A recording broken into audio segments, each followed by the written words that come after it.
दुख पाए। एक समय वन में जाकर पशुओं को मारकर बड़ के पेड़ के नीचे आया। उसने भक्ति भाव से ग्वालों को बंधुओं सहित सत्यनारायण का पूजन करते देखा।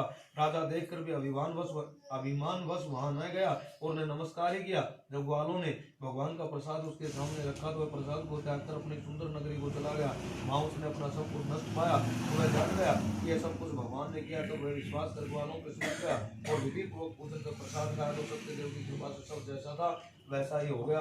सुख भोग कर मरने पर सर्वलोक हो गया। और वैसे देखो कि अभिमान है ना, इस संसार में, इस जीवन में हमें किसी चीज का नहीं करना चाहिए, क्योंकि सब चीजें क्षणिक मात्र है। उस परमात्मा की कृपा जब तक है ना, तब तक ही वो चीजें हमें प्राप्त हैं। और एक प्रकार से अगर आप देखो ना, एक उदाहरण के जरिए, तो उन चीजों के जो है ना, उस चीजों का जो अधिकार हमें कुछ पलों के, कुछ समय के लिए ही प्राप्त हुआ है। जिस प्रकार, कैसे कि बैंक का मैनेजर होता है ना, उसके हाथों में करोड़ों रुपए की संपत्ति होती है, लेकिन वो संपत्ति का मालिक नहीं होता, खाली उसकी जिम्मेदारी उसको प्राप्त हुई है।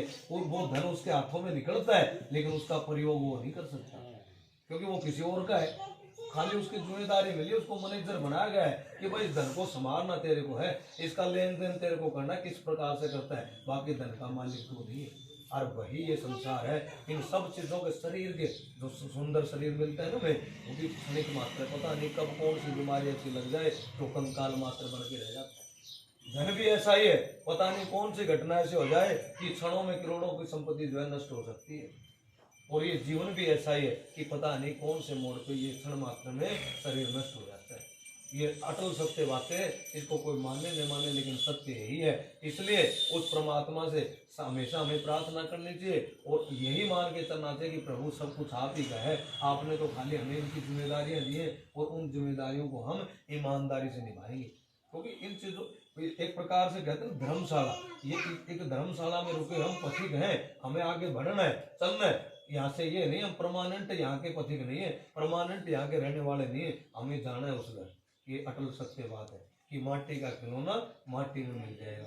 ये भजन है, आप सुनना, और ये सत्य है, इसको कोई टाल नहीं सकता। इस संसार का सत्य यही है, लेकिन फिर भी हम उन चीज़ों में, उस माया के बंधनों में उलझ करके सब चीज़ें भूल जाते हैं। तो इस संसार में, इस जीवन में कुछ क्षण जो है हमें उस परमात्मा के निमित्त निकालने चाहिए। और जिस माता पिता ने हमें जन्म दिया, वो कितने भी बुरे हों, उनके कर्म कितने भी बुरे हों, फिर भी जो है ना, उनके कर्मों को ध्यान नहीं करते हुए हमें उनकी सेवा करनी चाहिए। बड़े बुजुर्गों का जो आशीर्वाद हमें प्राप्त करना चाहिए और अपने पत्नी को, बच्चों को प्रसन्न रखना चाहिए।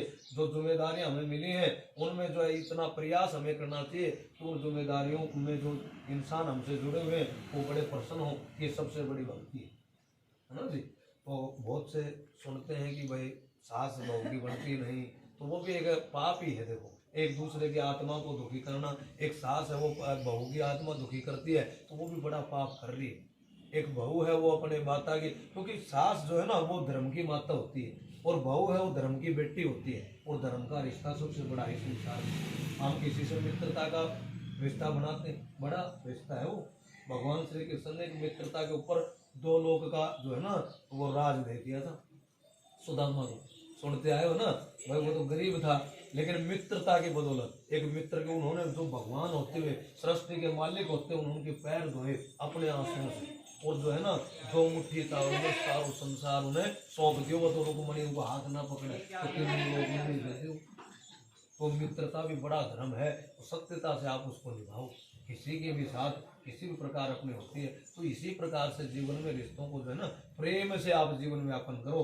कोई कष्ट उससे अगर है, कोई दिक्कत है, तो आप उसको प्रेम से समझाओ कि आपके इस कार्य से मुझे दुख होता है, तो हो सके वो भाई उस चीज़ को दूर करे। लेकिन लड़ाई झगड़े, एक दूसरे को दुखी करके, है ना, उसमें कोई कुछ नहीं, अपने जीवन को हम खराब करते हैं। बोले सत्यनारायण भगवान की।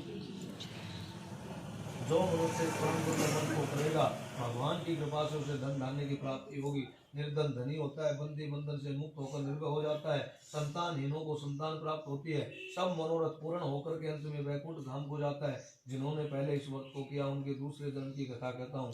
वृद्ध सतानंद ब्राह्मण सुदामा का जन्म लेकर मोक्ष को पाया। उनका मुख नाम का राजा दशरथ होकर वैकुंठ को प्राप्त हुआ। साधु नाम के वैश्य ने मोर ध्वज बनकर अपने पुत्र को आरे से चीर कर मोक्ष प्राप्त किया। महाराज तुम द्वंद ने स्वयं भू करके भगवान के भक्ति कर्म पर मोक्ष को प्राप्त किया। बोले सत्यनारायण भगवान की जय हो।